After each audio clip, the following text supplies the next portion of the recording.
Well, hello, all my amazingly beautiful zodiac family and friends. My name is Libra Empress, and this is another episode of Terror and Tarot with Libra Empress.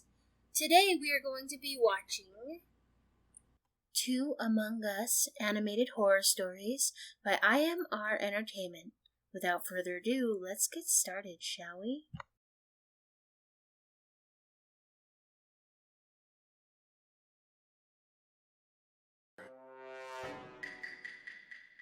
This recent incident turned my life into a living nightmare. I'm still trying to recover from this trauma. I'm from California, and our college has always been a fun place for all the students. Even though we picked on each other a bit, no one ever did anything as harmful as this. Maybe that's why no one expected it to happen, and kept on playing the current trending online game, Among Us. Joining college after a long-lived quarantine came like bliss to us, but due to the protection measures of COVID-19, our football coach canceled our practices until December. You can now imagine how a bunch of locker room boys got a handful of time to kill after school. So, we all decided to do a bit of online gaming, sitting at our school cafeteria using the time slot of our football practice. For those who don't know about this game yet, let me give you a brief idea.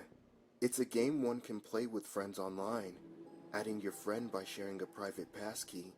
For those who want to play alone, you can also go for a public search to play with other unknown players.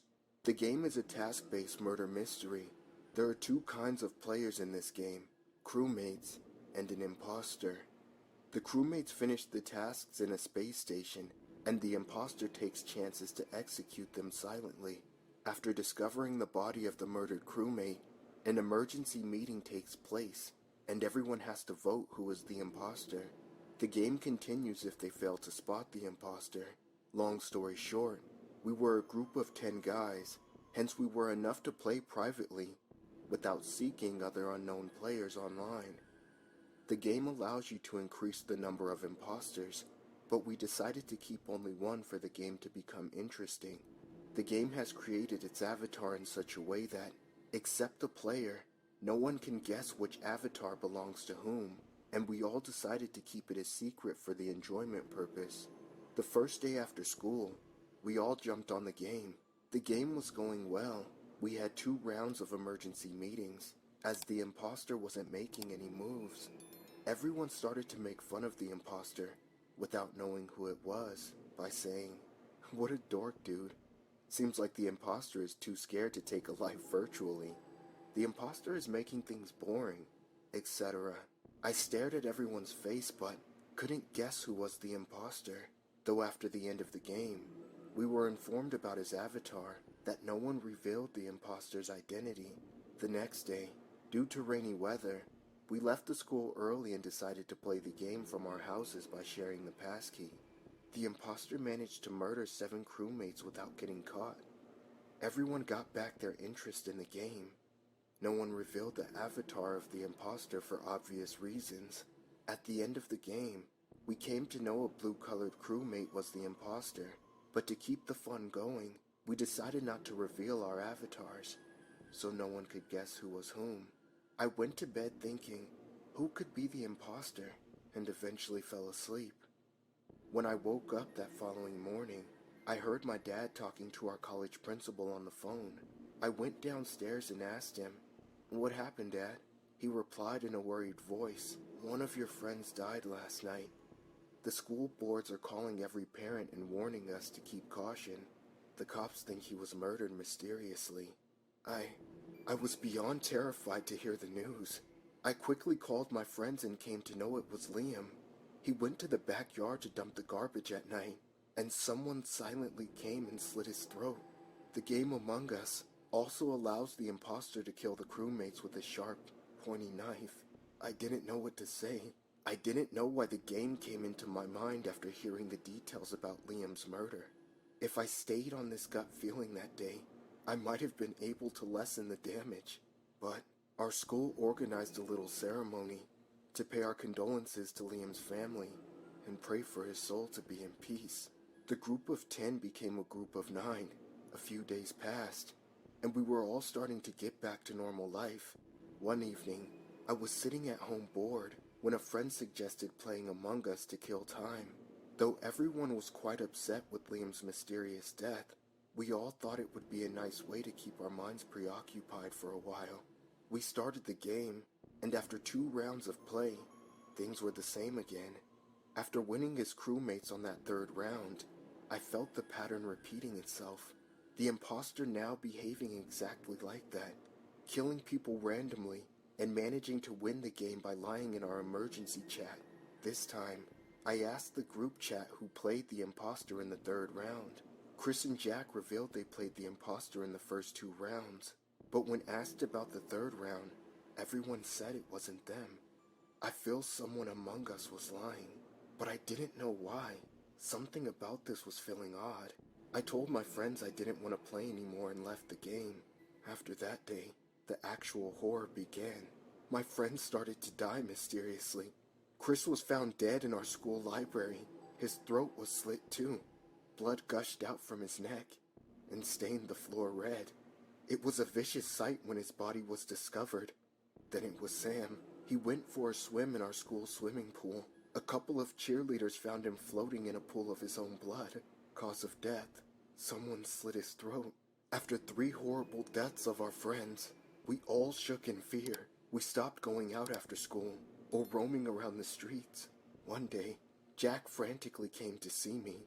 He seemed really nervous and panicked. I asked him, "What is it?" He said in a broken voice, "I think someone from our group is the imposter." I couldn't understand it at first, so I asked him, "What do you mean?" He said, "Don't you get it? Someone is playing the role of a real imposter among us. It's one of us who is not playing this game in real life, but also enjoying it." A chilling sensation went down my spine. Jack and I decided to see the principal the next day and tell him about all of this.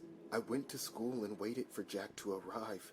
We didn't tell our friends, as we didn't want to freak them out as well. After a while, I saw Jack walking towards me. I waved at him. He came to see me and said, "I called our principal. He said he will see us within an hour. Until then, I have to go to the library and return some books." I had nothing to do but wait, so I decided to accompany him. We went to the library. It was empty, as kids these days hardly come here. Jack pointed towards the last shelf on the left corner and started walking towards it. He told me to hold his backpack as his hands were filled with books already. As he got busy keeping his books, I decided to surf on my phone for a while. So I put his bag on the table near me, and as the bag hit the table, I heard a heavy metal sound, as if something in his bag clanked with the table's surface. Out of curiosity, I opened his bag, and what I saw, it stopped my heart immediately. Jack was carrying a sharp kitchen knife. It had blood stains on it. I looked up to him with trembling eyes. He was still busy arranging the books. He turned towards me and said, "Max, come over here and help me real quick. Bring my bag for me too. I have some books in it." I knew what was going to happen next. I knew he wanted to lure me by going to him, so that he can slit my throat like Liam and Chris. I didn't wait for a second and ran to the principal's office with his backpack in my hand. The cops showed up at our campus. They discovered blood-stained clothes from Jack's locker. Jack was handcuffed and taken into police custody. We all watched him as he walked slowly to the police car. Before getting inside, he turned to us and said, in a creepy voice, "Trust me, guys, it's so much more fun in real life." The Jack I saw at that moment, that wasn't my friend. His smile put me on edge. I almost became numb with fear. Jack is now in a mental institution. Doctors think over-obsession to this online game is what led him to commit these horrible murders. It's more disturbing to think how a game changed my friend. I believe this is why people say too much of anything is not good. Be careful, guys. It's really hard to identify the imposter in real life. Don't let an online game influence you in such a manner that you end up ruining your life forever.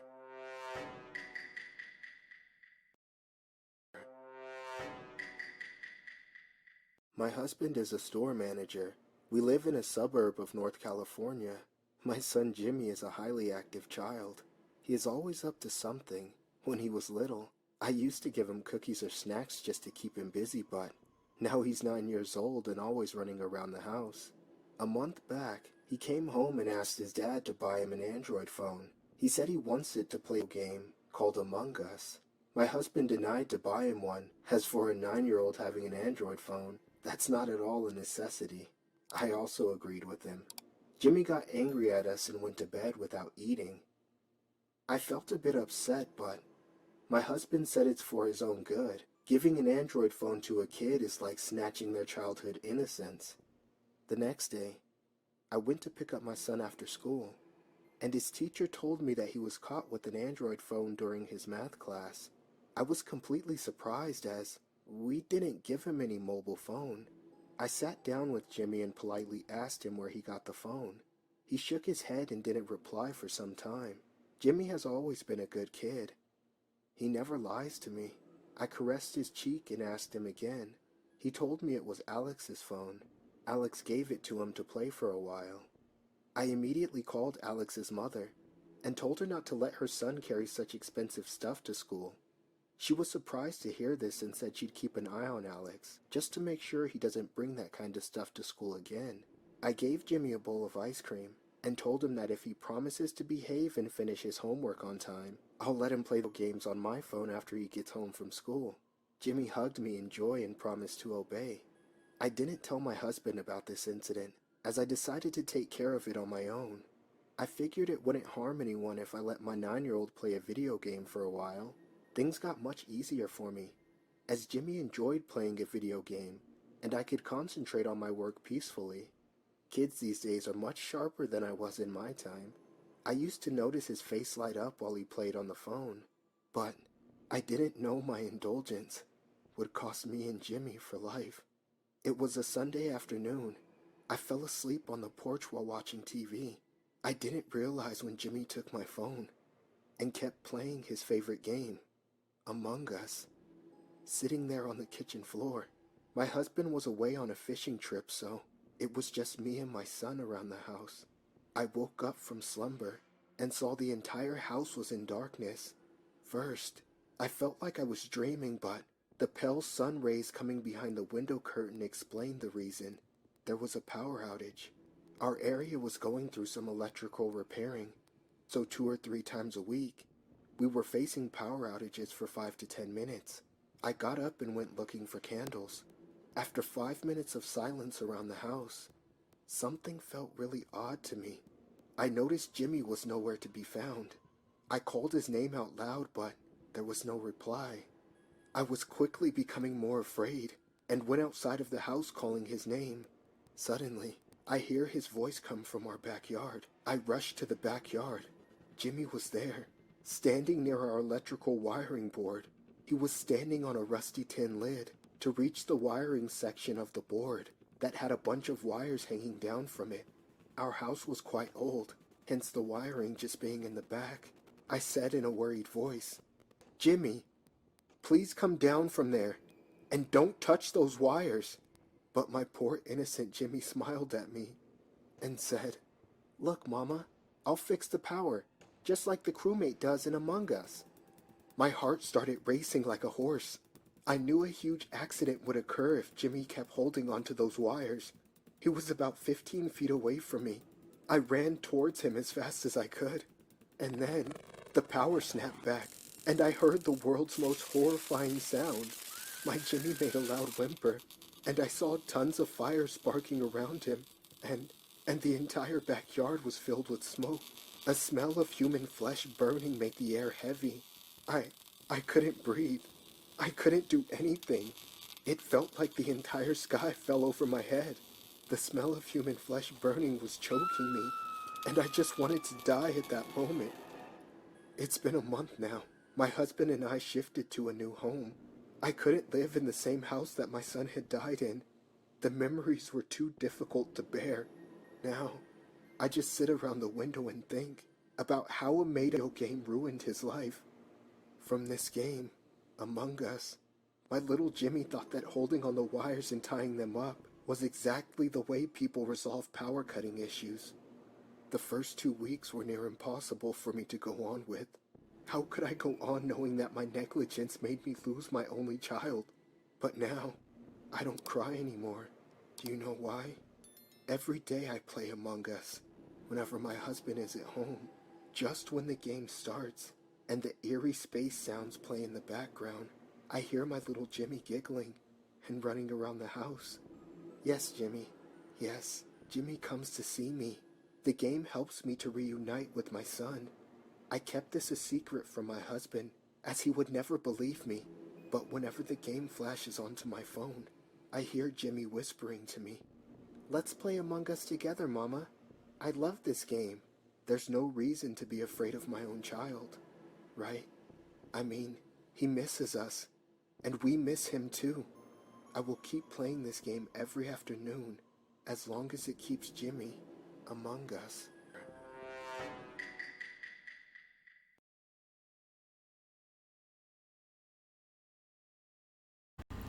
That was two Among Us animated horror stories by IMR Entertainment. Whew. Alright, so I pulled 5 cards for our dead spread. And this is what I got. I got that the person we're connected to has something to do with justice. Okay, they could be a Libra. They could have been working in the Justice Department. Somewhere, yeah, they definitely could have been someone who upheld the law. Looking back on their life and how they see it, they see that they didn't quite have the confidence that they needed for certain aspects of their life, and they wish they had built more confidence up, not to mention money. Maybe they were behind on a lot of debt. A lesson they would like to share is that be careful who you sever ties with, alright? Because, you might not need that person down the road, and your bridge is burned, your ties are severed, So be careful. Pay attention to who you're cutting out of your life. Because you will be cutting people out of your life. Something they wish they had paid more attention to in life, they were off balance. They could have wished they had paid more attention to the Sagittarius. They were way off. A message they'd like to give you is this: pay attention to your family. Everything will fall in place, but family is one of the most important things in life. So pay attention to it. Because, you might not get this time back. Don't waste your time on useless crap. Waste it on the good stuff, helping people, building them up, encouraging them. But it's up to you ultimately, alright? I love you all. Thank you so much for listening to me. My name is Libra Empress. Please don't forget to like, subscribe, and share. And I will see you for next week's Tarot and Tarot. Alright? Love you.